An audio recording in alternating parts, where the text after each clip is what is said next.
ಇವತ್ತು ನಮ್ಮ ಜೊತೆ ಒಂದು ಬಹಳ ಇಂಪಾರ್ಟೆಂಟ್ ಆಗಿರುವಂತಹ ವ್ಯಕ್ತಿ ಇದಾರ. ಅವ್ರಂತಂದ್ರ ಕರ್ನಾಟಕ ಬಾಲ ವಿಕಾಸ್ ಅಕಾಡೆಮಿಯ ಅಧ್ಯಕ್ಷರಾಗಿರುವಂತಹ ಸನ್ಮೇಶ್ ಬಬ್ಲೇಶ್ವರ್ ಸರ್ ಅವರು.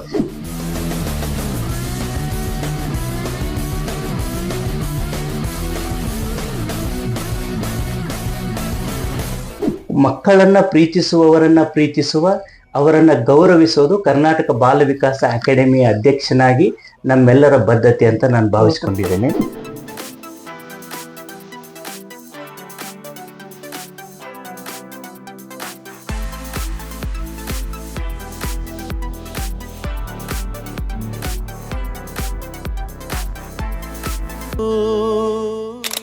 ಸೊ ನಿಮ್ಮ ಈ ಒಂದು ಅಧ್ಯಕ್ಷತೆ ಒಳಗೆ ಯಾವ ರೀತಿಯ ಚಾಲೆಂಜಸ್ ಅನ್ನ ನೀವು ಈ ಸಮಾಜದೊಳಗೆ ಕಂಡ್ರಿ?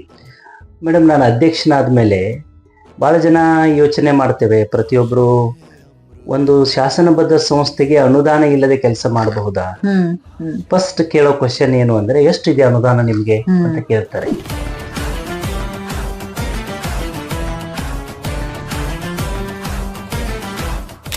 ಯಾವುದಾದ್ರೂ ನಿಗಮಕ್ಕೆ ಅಧ್ಯಕ್ಷ ಮಾಡಬೇಕು ಅಂತ ಹೇಳಿ ನಮ್ಮ ನಾಯಕರು ನನ್ನನ್ನು ಕೇಳಿದಾಗ, ನನಗೆ ಕರ್ನಾಟಕ ಬಾಲ ವಿಕಾಸ ಅಕಾಡೆಮಿ ಕೊಡಿ ಅಂತ ಹೇಳಿ ನಾನು ಕೇಳಿ ಆಸೆ ಪಟ್ಟು ಬಹಳ ಪ್ರೀತಿ ಕಕ್ಕುಲತೆಯಿಂದ ಪಡೆದುಕೊಂಡ ಒಂದು ಅಧಿಕಾರ ಅಲ್ಲ, ಜವಾಬ್ದಾರಿ. ಮಕ್ಕಳ ಪರಿಚಾರಕನಾಗಿ ಕೆಲಸ ಮಾಡಬೇಕು, ಈ ನಾಡಿನ ಮಕ್ಕಳಿಗಾಗಿ ಕೆಲಸ ಮಾಡೋದೇ ಭಗವಂತನ ಸೇವೆ ಅಂತ ಹೇಳಿ ನಾನು ಅಧ್ಯಕ್ಷನಾದವನು.